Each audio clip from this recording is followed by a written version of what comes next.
ലോകമെമ്പാടും കോവിഡ് എന്ന മഹാമാരിയുടെ ഭീതിയിലാണ്. എന്നാൽ നമുക്ക് മുന്നോട്ട് നടക്കാൻ സ്ഥാപനങ്ങൾക്ക് തുറന്ന് പ്രവർത്തിക്കണം. വണ്ടികൾ നിരത്തിലൂടെ ഓടണം. സ്കൂളുകൾ തുറക്കണം. സ്കൂളുകൾ തുറക്കുന്ന ഈ സാഹചര്യത്തിൽ കോവിഡ് വൈറസിന്റെ വ്യാപനം തടയാനുള്ള കുറച്ച് പ്രധാന മാർഗങ്ങളുമായി കാർമൽ GHSSലെ NSS വോളണ്ടിയർമാർ നിങ്ങൾക്ക് മുന്നിൽ എത്തുന്നു.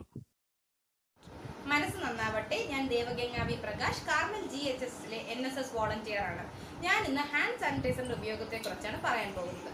ഈ മഹാമാരി കാലഘട്ടത്തിൽ ഏറ്റവും കൂടുതൽ ഉപയോഗിക്കേണ്ടി വരുന്ന ഒന്നാണ് ഹാൻഡ് സാനിറ്റൈസർ.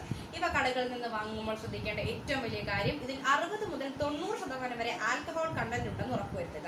കാരണം അതാണ് ഏറ്റവും ഫലപ്രദം. ആൽക്കഹോൾ കണ്ടന്റ് ഉള്ളത് കൊണ്ട് തന്നെ ഇവ ഉപയോഗിച്ചതിന് ശേഷം ഉടനെ തീ കൈകാര്യം ചെയ്യാനോ ഭക്ഷണം കഴിക്കാനോ പാടില്ല. ഇതിന് രണ്ടിനും മുമ്പ് നല്ല രീതിയിൽ കൈകൾ കഴുകി എന്ന് ഉറപ്പുവരുത്തുക. ഇവ ഉപയോഗിക്കേണ്ട വിധം: കുറച്ച് ഹാൻഡ് സാനിറ്റൈസർ കയ്യിലെടുത്ത ശേഷം മറ്റേ കൈ ഉപയോഗിച്ച് നല്ല രീതിയിൽ തൂവി തടകിയ ശേഷം ഉണങ്ങി എന്ന് ഉറപ്പുവരുത്തുമ്പോൾ നിർത്തുക. നന്ദി. നമ്മൾ മറ്റുള്ളവരുടെ സാധനങ്ങൾ സ്പർശിക്കുകയോ മറ്റുള്ളവരെ നമ്മുടെ സാധനങ്ങൾ സ്പർശിക്കാനോ അനുവദിക്കരുത്. Mask, hand sanitiser, pencil, scale എന്നിവ ആവശ്യമുള്ള എല്ലാം നമ്മൾ സ്വന്തം വീട്ടിൽ നിന്ന് കൊണ്ടുവരേണ്ടതാണ്. നമസ്കാരം. കോവിഡിൻ്റെ അതിവ്യാപനം കുറയ്ക്കുവാനായിട്ട് നമ്മൾ ആദ്യം ചെയ്യേണ്ടത് ശുചിത്വമായിട്ട് ഇരിക്കുക എന്നതാണ്. അതിനായിട്ട് നമ്മൾ സോപ്പും വെള്ളവും ഉപയോഗിച്ച് ഇടയ്ക്കിടയ്ക്ക് കൈകൾ കഴുകുക. ഇത് എല്ലാവരും ചെയ്യുമല്ലോ അല്ലേ?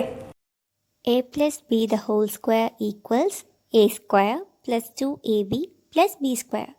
I repeat, a+b² = a² + 2ab + b². Oh no!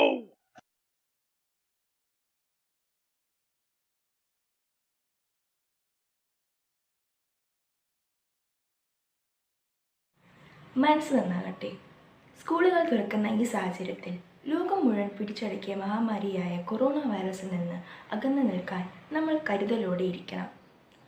മാസ്കുകൾ ധരിക്കുന്നതിലൂടെ കൊറോണ വൈറസ് പകരാനുള്ള സാഹചര്യം കുറയുന്നു. ശരിയായ രീതിയിൽ മൂക്കും വായും മൂടുന്ന വിധം മാസ്കുകൾ ധരിക്കൂ.